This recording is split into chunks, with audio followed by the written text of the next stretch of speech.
किसान वाणी कार्यक्रम को गुरुवारीय साप्ताहिक क्रम हेलो किसान वाणी ये कार्यक्रम को एक और ताज़ा तरीन अंक लेके हमारे आपकी सेवा में फिर उपस्थित हो गए हैं। सभी जनों को एक कार्यक्रम से सतीश साहू की राम राम। भैया हरो, आज के एक कार्यक्रम में विशेषज्ञ के तौर पे हमारे बीच उपस्थित हैं वरिष्ठ कृषि वैज्ञानिक डॉक्टर आशीष त्रिपाठी, जो कृषि विज्ञान केंद्र क्रमांक 2 ग्राम बिजौरा देवरी से पधारे हैं। तो डॉक्टर साहब, आपको एक कार्यक्रम में बहुत बहुत स्वागत है। और कार्यक्रम में हमारे जो जागरूक किसान श्रोता भैया बिन्ना हरे हैं उनने फोन लगा वो शुरू कर दो है। तो सुनत हैं पहले किसान श्रोता को हैं और आज का प्रश्न लेके आए हैं। हेलो हेलो भाई साहब, जयराम। जयराम जी भैया, आकाशवाणी सागर कार्यक्रम को नाम है हेलो किसान वाणी जी, को बोल रहे भैया आप? हम बैजनाथ सिंह बोल रहे हैं। बैजनाथ सिंह जी कहाँ से? नंदराई। नंदरई माने पथरिया, पथरिया जिला दमोह। दमोह। हाँ, चलो भैया, बहुत स्वागत है आपको ये कार्यक्रम में। और बताओ आज का प्रश्न लेके आए हो आप? जे प्रश्न लेके आए हैं सर के वो भंडारण करने बीज का कैसे का करें।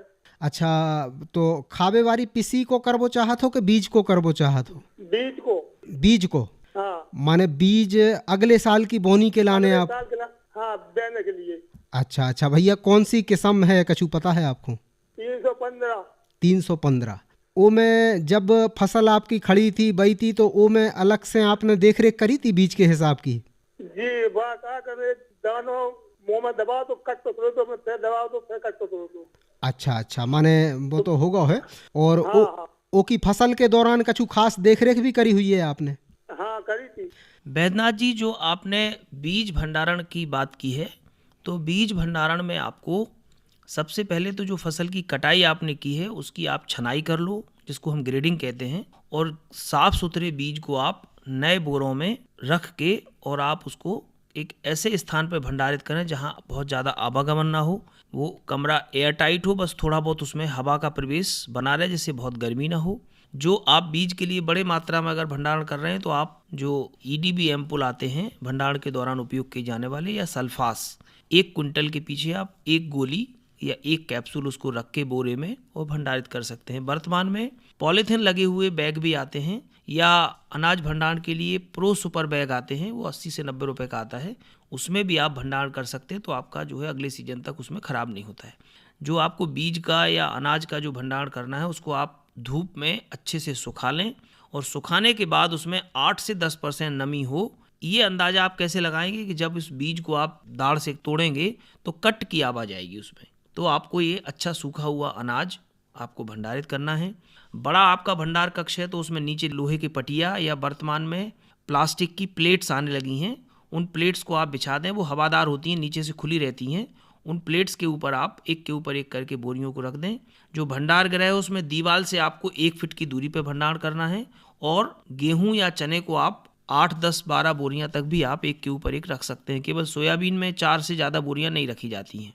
जो भंडारण है उसके लिए नए बोरों का या जो पुराने बोरे हैं उनको हम मेलाथियान से उपचार करके, यानी 50 लीटर पानी में 100 ग्राम मेलाथियान दवा डाल के पुराने बोरों को हम उसमें डुबो दें और निचो के धूप में सुखा के फिर उसमें भंडारण कर सकते हैं। या आपको पक्का मकान नहीं है जहां आपको भंडारित करना है, तो कच्चे स्थान पे आपको ज़मीन में पहले आप चूना डालें, चूना के ऊपर आप गेहूं का भूसा डालें, और फिर एक पॉलीथिन बिछा के उसके ऊपर आप अपने अनाज को रख सकते हैं, और फिर बाद में आप उसी पॉलीथिन से उसको ढक दें। तो ये अलग अलग पद्धतियां हैं भंडारण की, जैसे आपको सुविधा हो वैसे आप भंडारण करें। नमी का ध्यान रखें कि नमी ना हो बीज में। जो बोरा बोरी या जो बर्तन उपयोग कर रहे हैं वो अच्छे साफ़ सुथरे हों, या उपचारित हों, या नए हों। और जिस जगह पे आप भंडारण कर रहे हैं उसमें बार बार आपको उसके अंदर नहीं जाना है, बार बार उसके गेट नहीं खोलना है। थोड़ी सी हवा उसके अंदर प्रवेश बना रहे जिससे गर्मी ना हो। इन चीज़ों को ध्यान रखेंगे हम, तो निश्चित रूप से आपको भंडारण में जो आपने बीज भंडारित किया है वो आपका खराब नहीं होगा। चलो भैया बैजनाथ जी, तो आपकी शंका को समाधान होगा हुई है निश्चित रूप से, और आपने कार्यक्रम में हिस्सेदारी करी, आपको बहुत बहुत धन्यवाद। हेलो। हाँ सर जी, नमस्कार। नमस्कार भैया, आकाशवाणी सागर कार्यक्रम को नाम है हेलो किसान वाणी। ठीक है सर जी, मैं भागचंद साहू जी बोल रहा हूँ, गोकुल ग्राम परसोन से। भागचंद साहू, गोकुल ग्राम परसोन?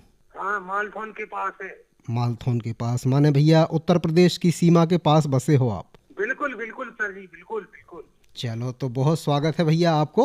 और बताओ आज का प्रश्न लेके आए हो आप? जैसे मान के चलो अभी हाल जैसे मूंग की फसल लगाना चाहते हैं। हाँ। हाँ, इसके बारे में पूछना है, मूंग वगैरह करना है अपने लिए, अच्छा, तो अभी मूंग। लगा सकते हैं कि नहीं? अच्छा, खेत आपको कबे खाली भाव कबे आपने कटाई करी भैया? वो सर जी महीना को गया है अब तो। महीना होगा आपको?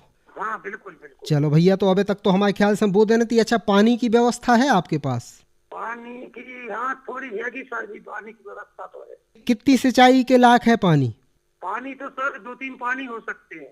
चलो ठीक है भैया, तो मूंग लगावे के लाने अबे आप लगा सकत हो कि नहीं लगा सकत हो, आपको का करने पड़े ये विषय पे जानकारी मिल रही है आपको, सुनो। भागचंद साहू जी, आपका जो 1 महीने पहले खेत खाली हुआ था तो आपको उसी समय बोनी की प्लानिंग करनी थी।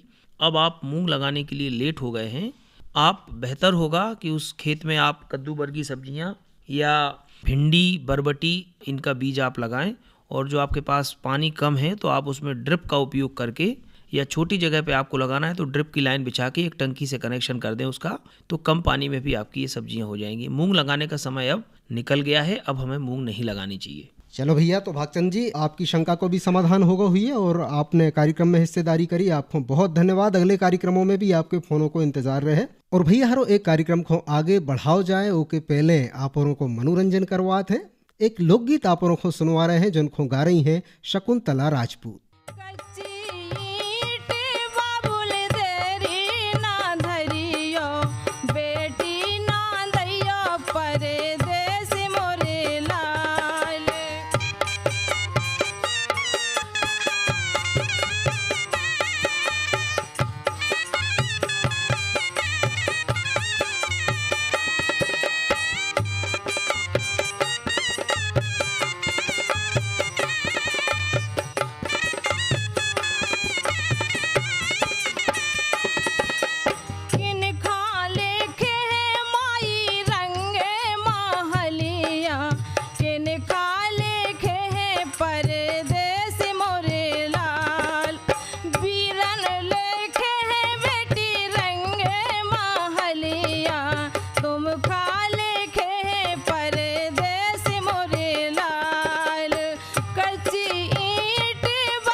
हेलो।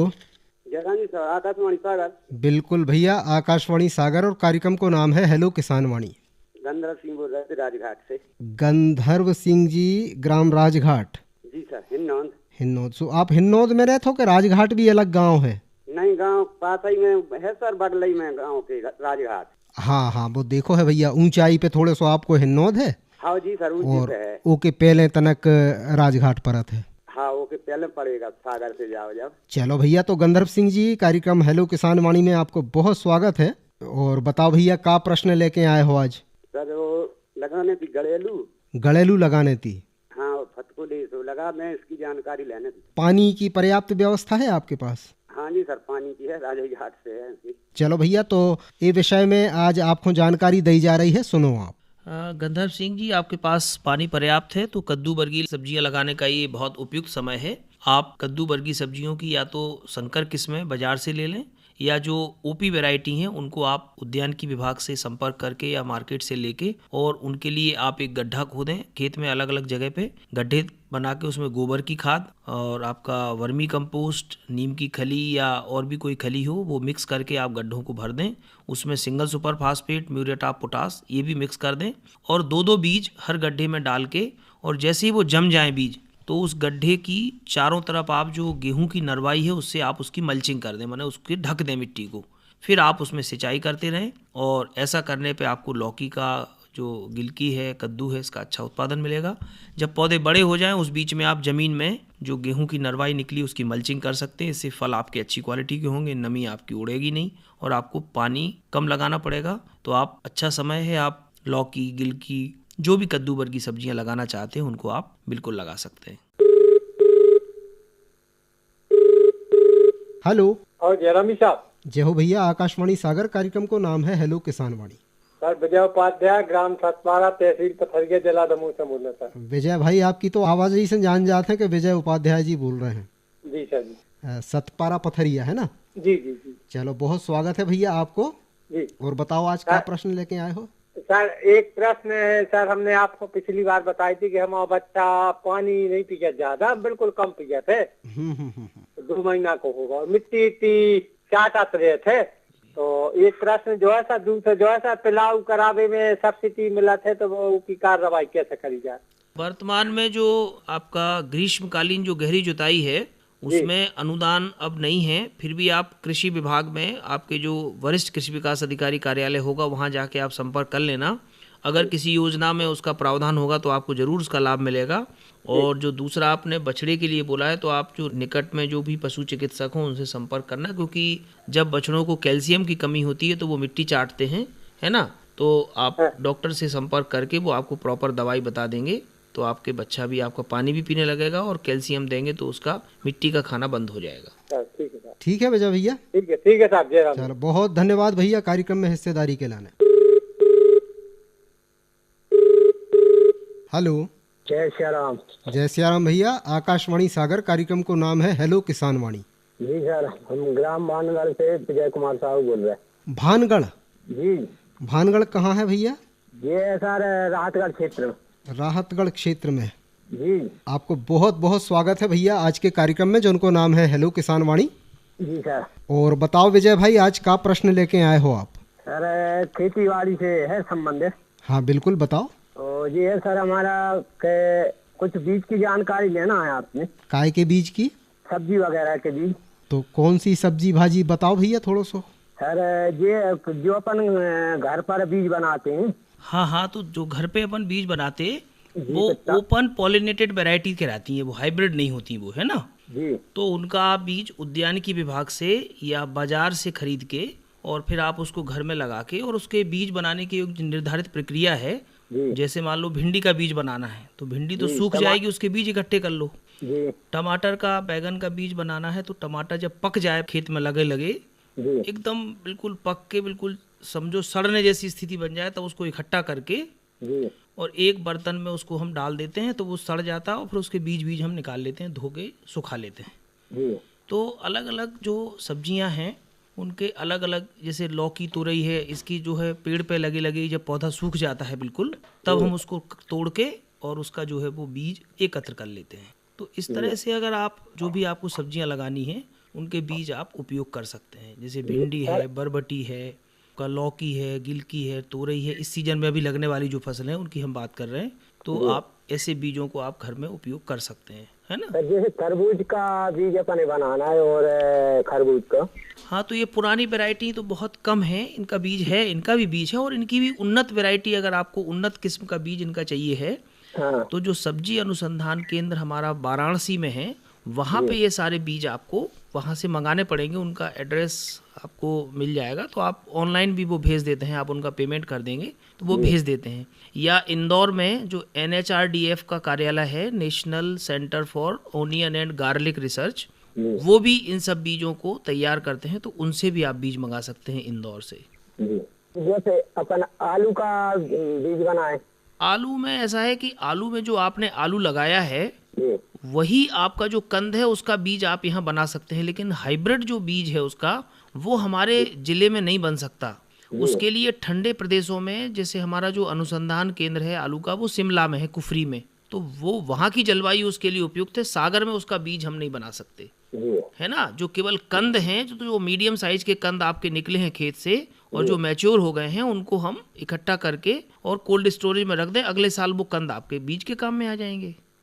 ठीक है। हाँ भैया, आपने कार्यक्रम में भागीदारी करी, आपको बहुत बहुत धन्यवाद। और भैया, कार्यक्रम में एक बार फिर से समय हो चलो है मनोरंजन को, तो ले एक और लोकगीत अपन सुनत है। एक गा रहे हैं चंद्रभूषण पाठक। गोरी जाओ ना बजरिया, गोरी जाओ ना बजरिया, अरे करे आप दो दो चुटिया डाल के, करे आप दो दो चुटिया डाल के, करे आप दो दो चुटिया डाल के।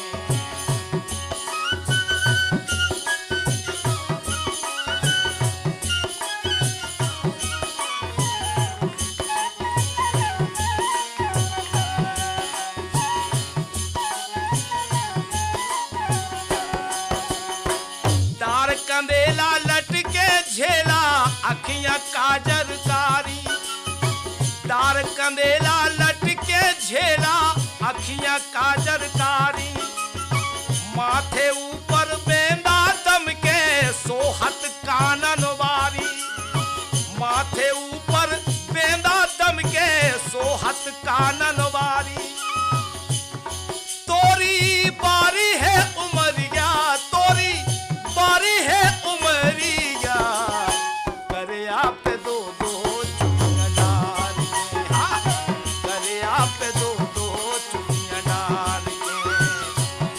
गोरी जाओ ना बजरिया, गोरी जाओ ना बजरिया, अरे करे आप दो दो चुनिया डाल के, हाँ करे आप दो दो चुनिया डाल के।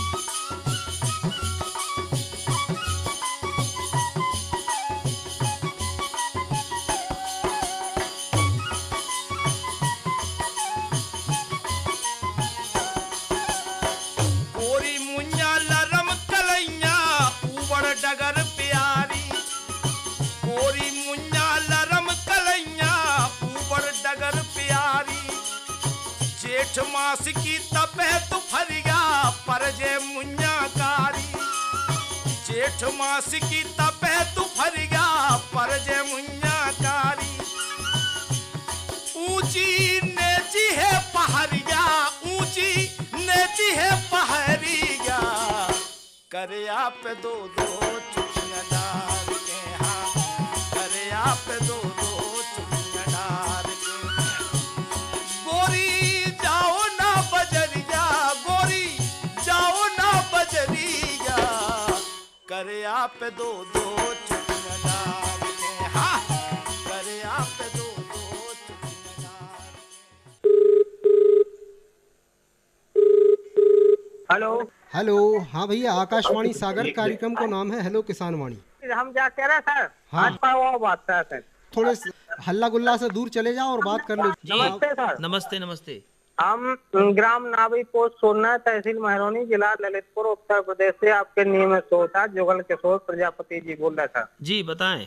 ये बोल रहे सर, जो हमने अभी गर्मियों की फसल बोई थी ओड़ा में, हाँ उसमें बढ़वार नहीं दिख रही सर, और नीचेपन है, ऊंचापन हो नहीं नहीं नहीं रहा, नहीं, बढ़वार नहीं दिख बिल्कुल रही कोई सर बात नहीं। पौधा। गर्मियों में जो उड़द हम लगाते हैं वो पौधा बड़ा नहीं होता बहुत ज्यादा, तो उसमें घबराने अरे की तो जरूरत सर नहीं। बिल्कुल ही बड़ा नहीं हाँ हो रहा हाँ, है, 4 अंगुल से आगे जा ही नहीं रहा चलो है, चलो यूरिया भी छिड़क दिया। कोई बात नहीं, यूरिया नहीं छिड़कना था आपको, छिड़क दिया तो अच्छी अच्छा बात है। अच्छा। अब आप उसमें एक छिड़काव अभी नैनो डीएपी का कर दो उसमें आप, और नैनो जी जी डीएपी अगर ना मिले तो एनपीके 18-18-18 जो आता है, 2 बार आप 10-10 जी दिन के अंतर पे सिंचाई करने के बाद छिड़काव कर देंगे तो पौधों की जी बढ़वार अच्छी हो जाएगी। ठीक है। जी सर। बरसात में जो जी सर। हमारा उड़द का पौधा 1.5 से 2 फीट का हो जाता है, गर्मियों में जी वो मुश्किल से 1 फीट का हो पाता है ना। जी तो वो जरूर जी बढ़ेगा, आप निश्चिंत रहो। लेकिन उसमें आप जी यूरिया डालने के बजाय आप या तो नैनो डीएपी का स्प्रे कर दो, और नैनो जी डीएपी जी अगर जी ना मिले आपको वहाँ पे तो आप एनपीके जो 18-18-18 या 19-19-19 आता है, तो उसमें 18 वाला कॉम्बिनेशन ज़्यादा अच्छा है, उसमें सल्फर भी होता है, उसका स्प्रे 2 बार आप कर दो जी 10-10 दिन के अंतर से,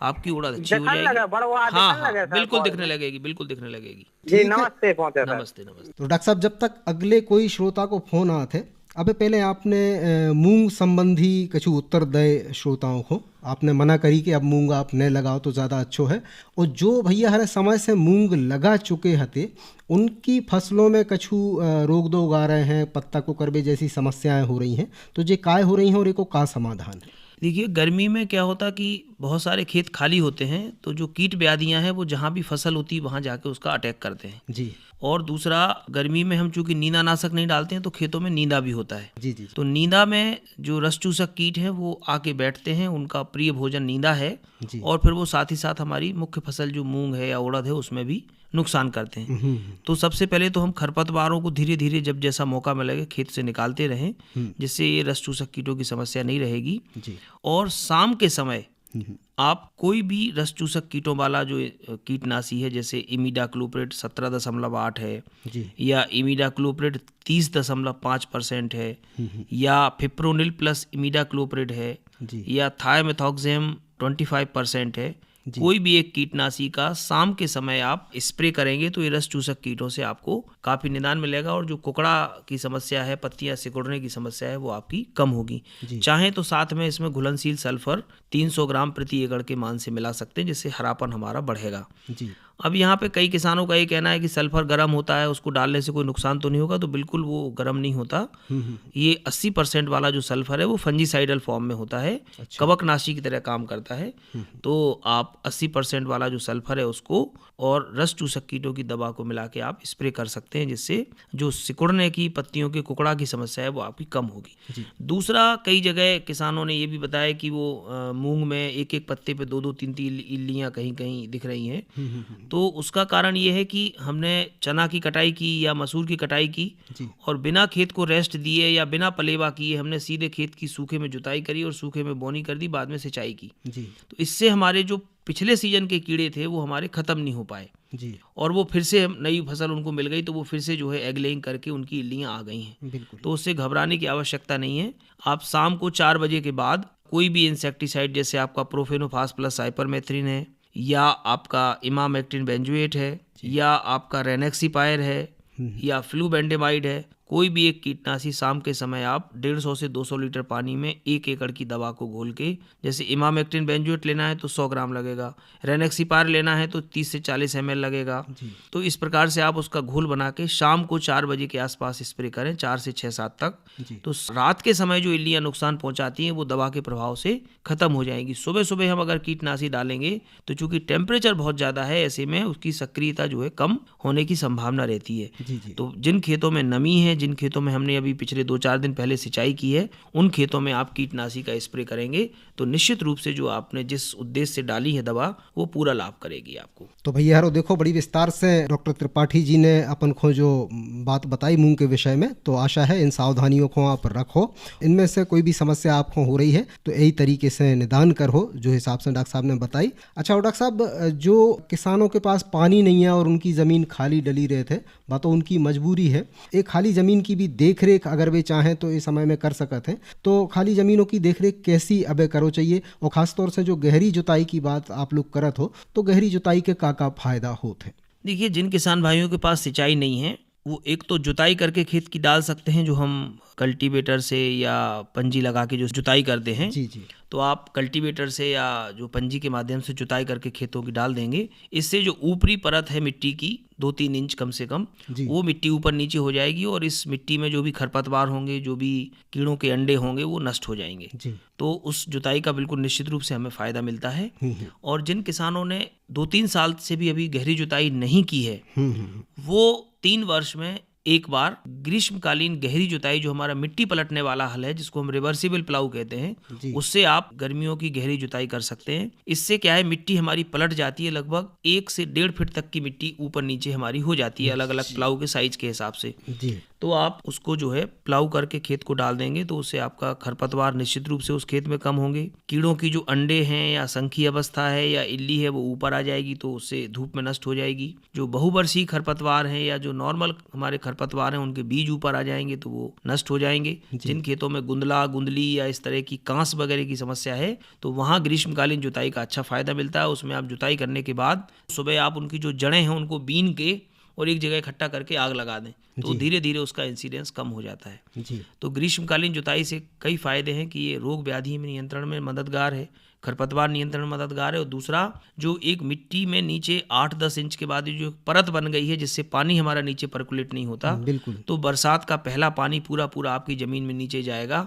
और निश्चित रूप से आपके बरसात की और आगे के आने वाली जो फसलें उसमें आपको फ़ायदा होगा। तो जिन किसान भाइयों ने अभी 2-3 सालों से ग्रीष्मकालीन की जुताई नहीं की है, वो 3 वर्ष में एक बार मोल्ड बोल्ड प्लाऊ या रिवर्सिबल जो प्लाऊ हमारा आता है, जी। उससे आप ग्रीष्मकालीन जुताई अवश्य करें, इससे अच्छे फायदे हैं। और जिन्होंने अभी पिछले साल या उसके पहले किया हुआ है, मान लीजिए ग्रीष्मकालीन गहरी जुताई, तो वो सामान्य जुताई करके अपने खेतों को डाल सकते हैं, जिससे उनको खरपतवार नियंत्रण में, रोग व्याधि नियंत्रण में फायदा प्राप्त होगा। जी। अच्छा डॉक्टर साहब, आजकल नरवाई की बड़ी चर्चा हो रही है, तो नरवाई को जलाबे के काका नुकसान होते हैं, लगातार आप उन्हें बताते भी हो, और किसानों को नरवाई अगर नहीं जलाने हैं तो उनको सदुपयोग वे कैसे कर सकते हैं? देखिए, सबसे बड़ी बात तो ये है कि सिंचित गेहूं में जितनी हमारी फसल गेहूं की हमें उत्पादन प्राप्त होता है, उतना ही हमारा भूसा भी मिलता है। जी। तो अगर मान लो हम मोटी मोटी बात करें कि 1 एकड़ में अगर हमें 20 कुंटल गेहूं प्राप्त हुआ, तो 20 कुंटल उसमें भूसा भी निकलता है। जी। तो भूसा अगर 4 रुपये 3 रुपये किलो भी जाता है, तो आपका 7-8 हज़ार रुपये का भूसा 1 एकड़ से प्राप्त किसान को हो सकता है। बिल्कुल बिल्कुल। तो जो नरवाई आपने हार्वेस्टर के बाद निकाली है, उससे आप भूसा बनवा लें। भले ही वो थोड़ा कम वैल्यू का होगा, लेकिन वो भूसा आपके जानवरों के काम आएगा या उसको बिक्री में काम आएगा। जी।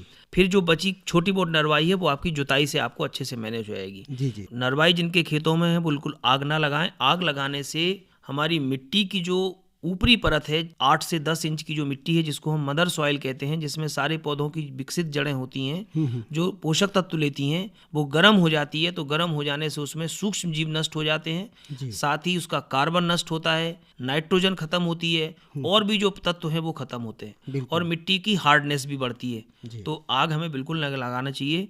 नहीं भूसा बनाना है तो आप अगर थोड़ी बहुत भी सिंचाई आपके पास है, तो आप 2 घंटे का शाम के समय स्प्रिंकलर चलाएं और सुबह या शाम को ही आप उसमें डीकम्पोजर का स्प्रे कर दें। जी। डीकम्पोजर हमारे जवाहरलाल नेहरू कृषि विश्वविद्यालय का रेडीमेड डीकम्पोजर आता है, और 100 ग्राम 20 लीटर पानी में घोल के आप सीधा स्प्रे कर सकते हैं। या बाजार में जो डीकम्पोजर अलग अलग कंपनियों के आ रहे हैं, उन डीकम्पोजर को हम एक डिब्बी को 200 लीटर पानी में घोल के उसमें 1 किलोग्राम गुड़ और 1 किलोग्राम बेसन डाल के उसको तैयार करके और 3-4 दिन बाद हम उसका स्प्रे कर सकते हैं। ये डीकम्पोजर के अंदर जो जीवाणु और फफूंद है, वो हमारी नरवाई को सड़ाने का काम करता है। तो एक स्प्रे आप अभी कर दें और 1 सप्ताह बाद फिर 2 घंटे का स्प्रिंकलर चला के एक बार फिर डीकम्पोजर का स्प्रे कर दें, तो उस खेत में आपको ट्रैक्टर चलाने में यानी जुताई करने में आसानी हो जाती है। वो नरवाई रिसाइकिल हो जाती है। जिनको अभी गर्मियों की गहरी जुताई कराना है, वो प्लाऊ से भी उस नरवाई को दबा सकते हैं, पलट सकते हैं, और फिर उसमें जब भी बारिश होगी जून के महीने में,